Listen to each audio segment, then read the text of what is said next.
안녕하세요. 성민교회를 섬기는 이혜영 목사입니다. 다윗이 귀환하는 그 문제에 있어서 주도권을 누가 쥐느냐에 그 문제에 얽매여서 이스라엘을 내전의 위기로 몰고 가던 세바가 있었지요. 그리고 군 지휘권을 장악하기 위해서 아마사를 살해하는 요압의 무자비한 그러한 행동도 우리가 보았습니다. 이러한 것은 이스라엘로 하여금 더욱더 혼돈의 지경으로 만들어가는 그러한 아주 위험한 그러한 사례들이라고 말할 수 있겠습니다. 그런데 이들과는 달리 정확히 본질을 파악하고 피를 부르는 전쟁이 아니라 마침내 평화를 가져오게 하는 지혜를 추구하는 한 여인을 만날 수가 있습니다. 오늘의 본문 말씀을 통해서 평화는 힘으로 취하는 것이 아니라 지혜로 얻는다라는 사실을 발견하게 됩니다. 오늘의 본문은 사무엘하 20장 14절에서 26절의 말씀입니다. 사무엘하 20장 14절에서 26절 말씀입니다. 세바가 이스라엘 모든 지파 가운데 두루 다녀서 아벨과 벳마가와 베리몬 땅에 이르니 그 무리도 다 모여 그를 따르더라. 이에 그들이 벳마가 아벨로 가서 세바를 애우고 그 성읍을 향한 지역 언덕 위에 토성을 쌓고 요압과 함께한 모든 백성이 성벽을 쳐서 헐고자 하더니 그 성읍에서 지혜로운 여인 한 사람이 외쳐 이르되 들을지어다 들을지어다 청하건대 너희는 요압에게 이르기를 이리로 가까이 오라 내가 네게 말하려 하노라 한다 하라. 요압이 그 여인에게 가까이 가니 여인이 이르되 당신이 요압이니까 하니 대답하되 그러하다 하니라. 여인이 그에게 이르되 여종의 말을 들으소서 하니 대답하되 내가 들으리라 하니라. 여인이 말하여 이르되 옛 사람들이 흔히 말하기를 아벨에게 가서 물을 것이라 하고 그 일을 끝내었나이다. 나는 이스라엘의 화평하고 충성된 자 중 하나이거늘 당신이 이스라엘 가운데 어머니 같은 성을 멸하고자 하시는도다. 어찌하여 당신이 여호와의 기업을 삼키고자 하시나이까 하니 요압이 대답하여 이르되 결단코 그렇지 아니하다. 결단코 그렇지 아니하다. 삼키거나 멸하거나 하려 함이 아니니 그 일이 그러한 것이 아니니라. 에브라임 산지 사람 비그리의 아들 그의 이름을 세바라 하는 자가 손을 들어 왕 다윗을 대적하였나니 너희가 그만 내주면 내가 이 성벽에서 떠나가리라 하니라. 여인이 요압에게 이르되 그의 머리를 성벽에서 당신에게 내어 던지리이다 하고 이에 여인이 그의 지혜를 가지고 모든 백성에게 나아가매 그들이 비그리의 아들 세바의 머리를 베어 요압에게 던진지라. 이에 요압이 나팔을 불매 무리가 흩어져 성읍에서 물러나 각기 장막으로 돌아가고 요압은 예루살렘으로 돌아와 왕에게 나아가니라.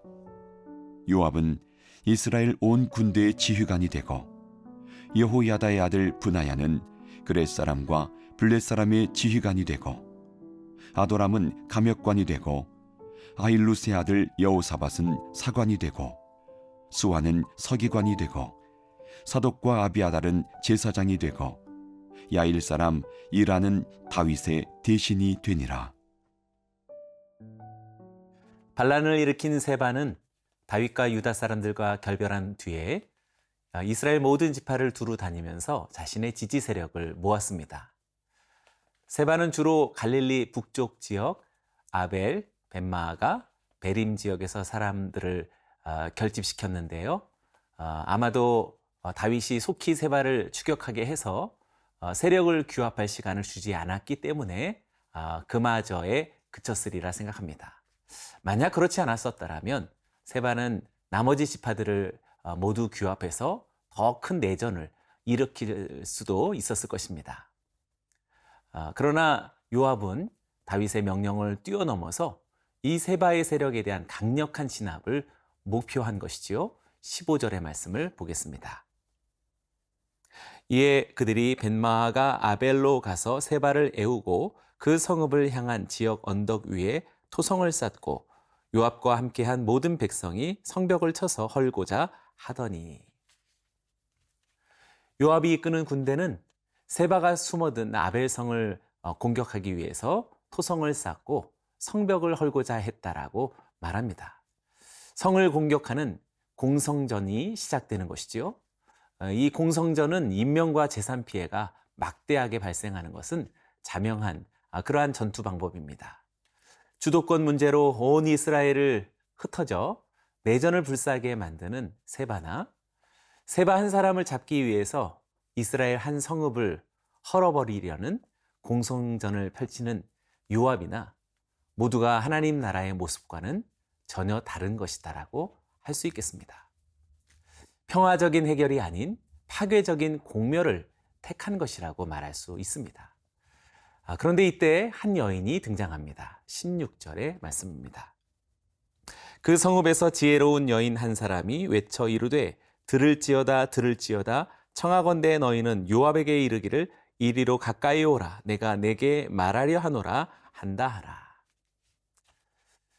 이때 아벨 성읍에서 한 여인이 나타났는데 요압과 협상을 요구합니다. 본문에서 지금 이 여인을 지혜로운 여인이다라는 지혜로운이라는 중요한 단어가 등장하는데요. 이 여인의 지혜로 인해서 요압에게 말할 기회를 얻고 이렇게 이야기합니다. 18절과 19절입니다. 여인이 말하여 이르되 옛사람들이 흔히 말하기를 아벨에게 가서 물을 것이라 하고 그 일을 끝내었나이다. 나는 이스라엘의 화평하고 충성된 자 중 하나이거늘 당신이 이스라엘 가운데 어머니 같은 성을 멸하고자 하시는도다. 어찌하여 당신이 여호와의 기업을 삼키고자 하시나이까. 이 지혜로운 여인은 지금 속담으로 요압과 협상을 시작합니다. 아벨에게 가서 물을 것이라 또 그 일을 끝내었나이다 라고 하는 이런 표현들은 모든 문제가 이곳 아벨에서 마무리되었다라는 그런 뜻을 갖습니다.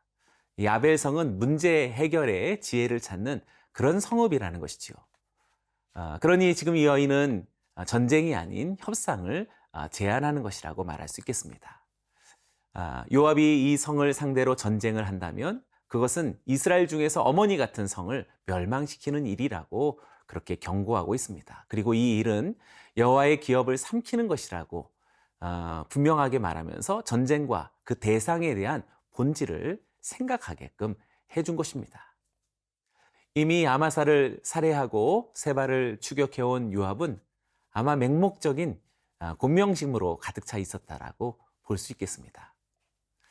이 아심은 세바 한 사람을 잡기 위해서라면 이스라엘의 유서 깊은 성읍 하나를 멸망시키는 일까지도 거리낌 없이 해결할 수 있다라는 요압의 생각으로 보여집니다. 우리는 지금 다시 생각해 보아야 합니다. 우리는 본질을 생각해 보아야 됩니다. 평화는 힘과 전쟁으로 얻는 것이 아니라 하나님의 지혜로 얻는 것임을 오늘 하나님의 말씀은 우리들에게 알려줍니다.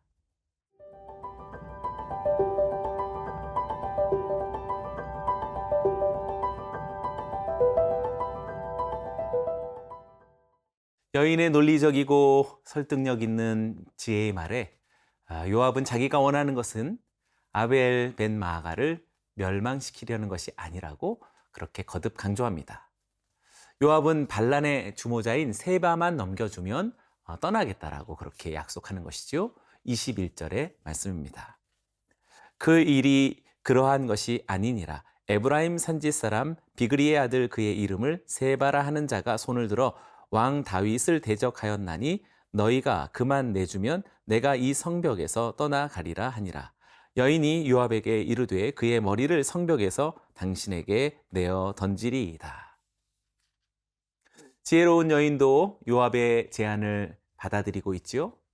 그리고 이 여인은 이제 아벨성 그 안의 사람들, 백성들에게 설득을 위해서 또다시 지혜를 발휘하게 됩니다. 22절입니다. 이에 여인이 그의 지혜를 가지고 모든 백성에게 나아가매 그들이 비그리의 아들 세바의 머리를 베어 요압에게 던진지라. 이에 요압이 나팔을 불매 무리가 흩어져 성읍에서 물러나 각기 장막으로 돌아가고 요압은 예루살렘으로 돌아와 왕에게 나아가니라. 결국 아벨 성읍 사람들은 세바를 참수해서 그 머리를 요압에게 내주게 됩니다. 그러자 요압은 종전 나팔을 불고 반란구를 흩어버리게 되지요. 그리고 성읍에서 나와 각기 장막으로 돌아가게 만듭니다. 그리고 요압도 예루살렘으로 돌아오게 된 것입니다. 반란의 주동자인 세바만을 처단하고 모든 것을 평화롭게 해결한 것이라고 말할 수 있겠습니다. 그리고 23절부터 26절까지 보여지는 다윗의 신하들의 조직을 우리들에게 지금 기록으로 알려주고 있는 것은 이렇게 압살롬과 세바의 반란으로 분열의 위기, 위태로운 지경까지 이르게 된 이스라엘이 다시 정상적인 모습으로 돌아왔다는 것을 우리에게 알려주고 있는 것입니다. 우리는 하나님 나라를 구하되 명분이나 주도권 같은 현실적인 입장을 우리가 주장해서 소중한 본질을 잃어서는 안 되겠습니다. 우리는 평화와 생명이라는 본질적인 입장을 찾고 구하고 그것을 이루며 살아야 할 것입니다. 삶의 목적과 본질을 분명히 직시하지 못하면 우리는 세바나 요압과 같이 자기 욕심과 헛된 야망을 쫓으며 어리석은 삶을 살게 될 것입니다. 우리의 삶의 목적과 본질은 하나님 나라에 있습니다. 하나님 나라는 하나님의 지혜로서 이루어집니다. 우리는 말씀과 기도를 통해 끊임없이 이 하나님의 지혜를 찾고 구해야 할 것입니다.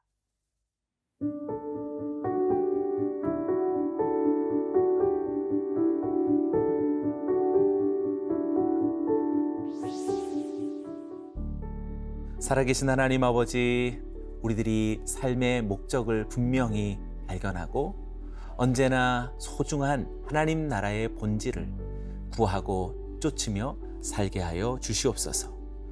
진실로 우리가 바라는 하나님 나라의 평강이 힘과 권력과 또 투쟁으로 얻어질 수 있는 것이 아니요 하나님의 말씀으로 이루어질 수 있음을 우리가 분명히 알고 기억하고 하나님의 지혜를 찾으며 살게 하여 주옵소서. 오늘 모든 성도들에게 주님의 지혜로 충만하게 하여 주옵소서. 예수님의 이름으로 기도드리옵나이다. 아멘.